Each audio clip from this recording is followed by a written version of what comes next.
If I'm a country artist, my job is to lay my heart and soul on the line, and my heart and soul is, being a redneck and drinking and being stupid. That's what I do. Do you think you're ever going to get serious and say political? Are you ever going to back a political candidate?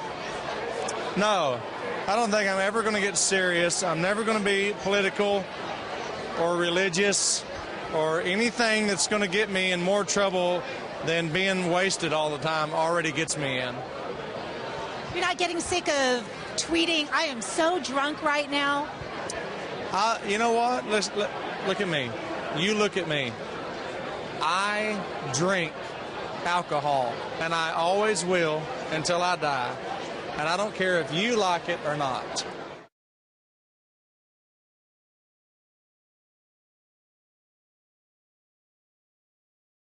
Look at it, it's Toby Keith here on the ACM red carpet, and he's appropriately holding a red Solo cup.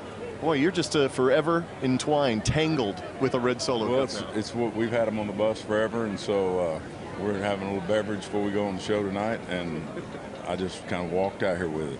What's in there? Oh, yeah. Yeah. That's real stuff. Yikes. I have a surprise for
There's a young cotton mill worker down in South Carolina.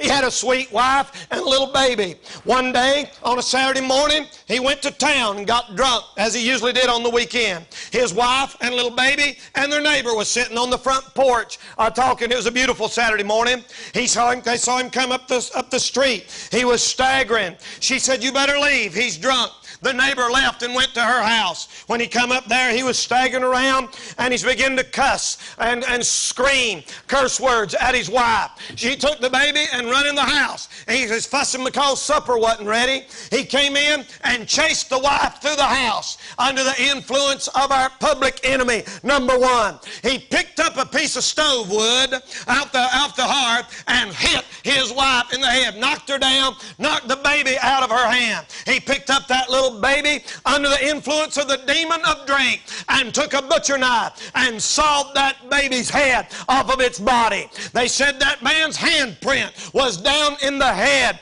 of that little bloody head of that little baby. They began to scream, and the next day he was in jail. He sobered up and he couldn't believe what he had done. That's what they advertise on TV as cool and great and glamorous. Illustration number 2.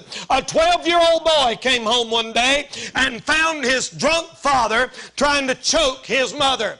The young man grabbed a double-barrel shotgun and loaded it and blew his daddy's brains out and scattered them on the floor. I know a young man that happened to personally that I went to school with. Why don't they make a commercial out of that? Why don't they show that right in the halftime at the football game of that young man, his daddy's blood and brains across the hall? Listen, they talk about drugs like that's the worst thing in the world, but for every drug addict we've got 10 alcoholics. And you say they put drugs on TV and they talk about say no to drugs, and all of that's bad and wicked, and I preach about all of that. But I'm going to tell you something. You know why they don't talk about alcohol on TV? Because the government gets the money from alcohol and the pusher gets the money off of drugs. And ladies and gentlemen, it's a scourge that's ruining our world today.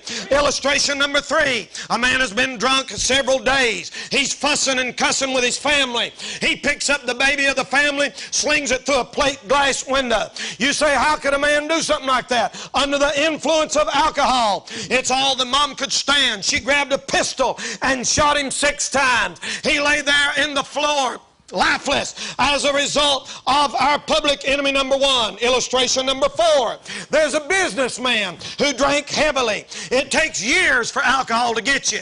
First time cocaine, you're an addict. First time meth, you're an addict. But you know why alcohol's worse? Because little by little you think it ain't bothering you.